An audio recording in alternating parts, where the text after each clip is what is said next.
Something good morning and good morning to our viewers.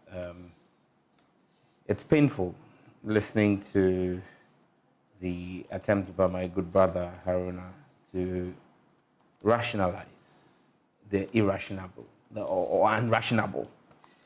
I mean, you look at when the call, and the 466 days, I believe, is from when the members of parliament started asking for Ken to be taken out.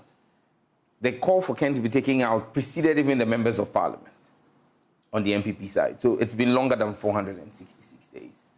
The president clearly doesn't listen to Ghanaians, clearly doesn't understand what the pulse of the nation is, has lost a connection with the country.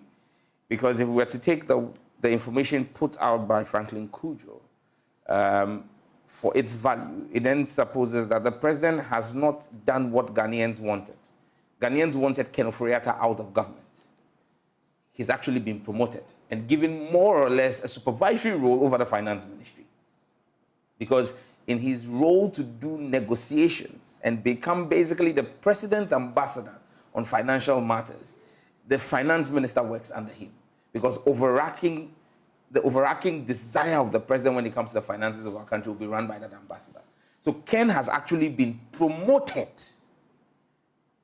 when we asked for him to be taken out of government. So clearly this shows you a president who is completely out of sync with the country. Again, it just shows you the dysfunction of this government and why December 7, 2024 must mark an end to this horrid chapter in our democratic journey by sending both Nana Addo Dankwa Akufo-Addo and Dr. Bawumia home, just so that we can bring an end to the horror show that we've been subjected to for the past 7 years and 2 months. Why do I say so?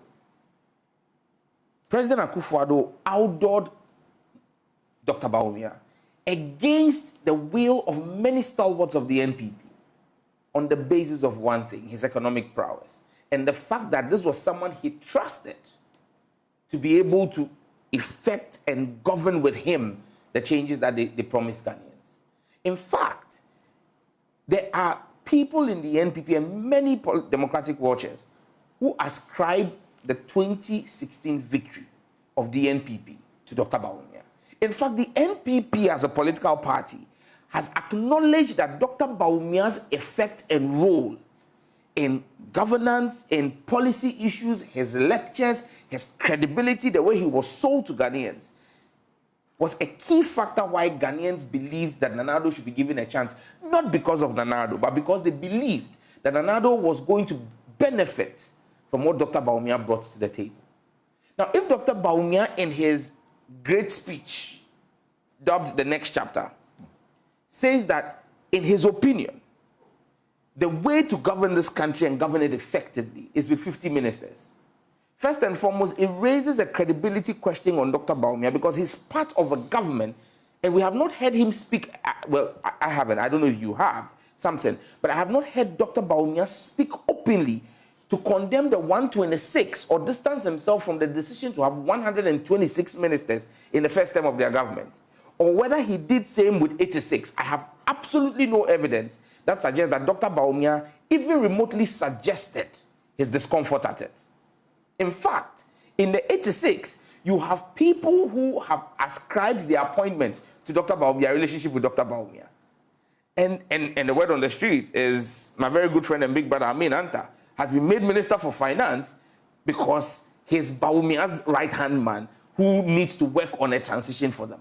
So you realize that even among the 86, several persons, my brother Hassan Tampuli and all, I mean, because of their relationship, have been brought into ministerial portfolios.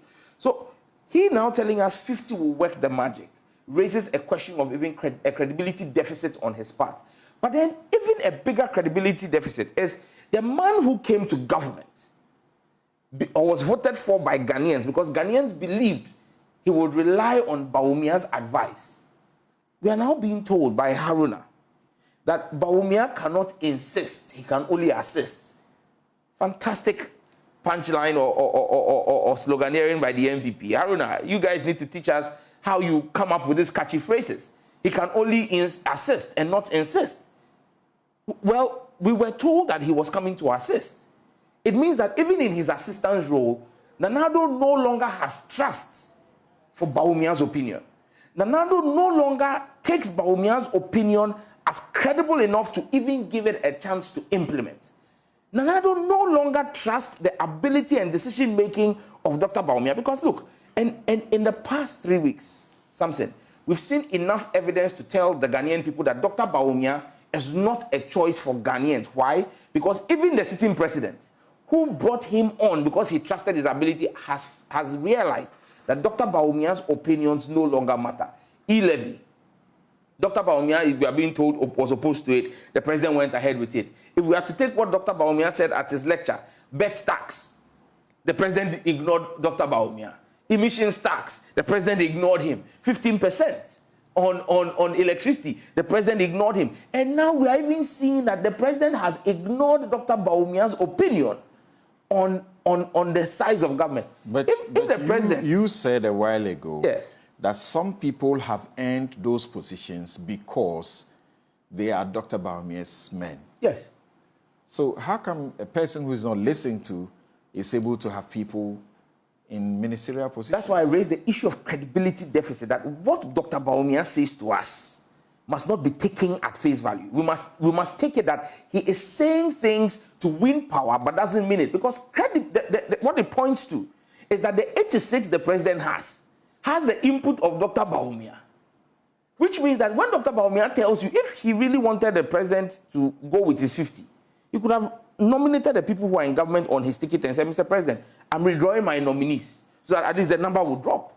But that is where the credibility of Dr. Bawumia is called into question, that you can't really trust him. And something, the last point I want to make is that President Akufo-Addo has shown us with this reshuffle that he doesn't care. He's checked out of the country.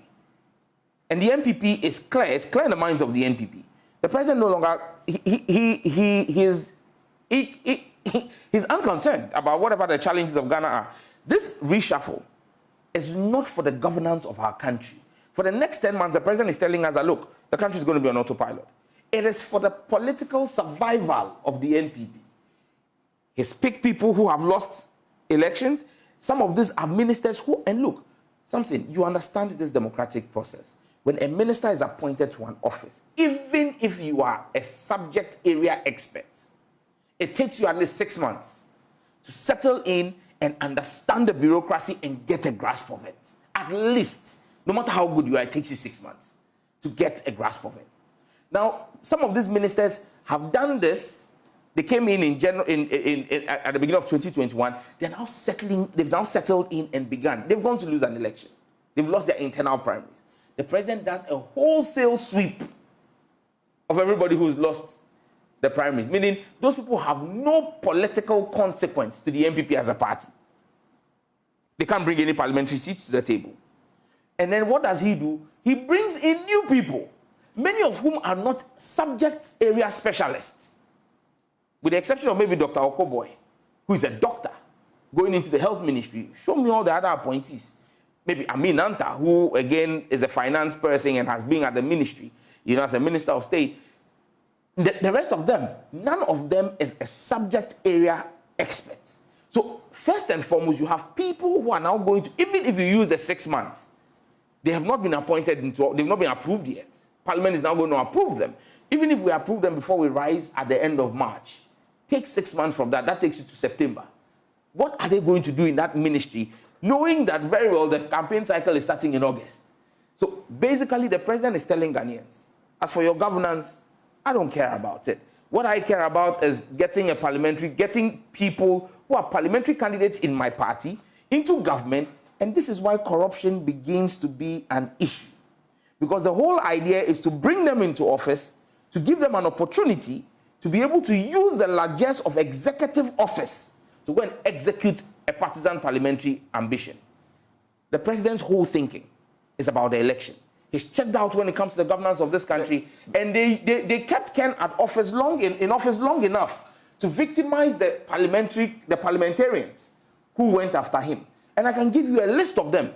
Anya Soutum, Honorable Dr. Dixon, kicked out. Eves, Naughty. And these are people who called for Ken out and people who supported Alan when Alan was running in the race against Bawumia. He was not a man who led the campaign for Ken out has won. He's back. No, do you know what he went through? Has he told you his struggles? But he's won. That's the point. He was the only one who managed to survive. But the lead spokesperson was a casualty. Eugene Subin. Eugene was kicked out.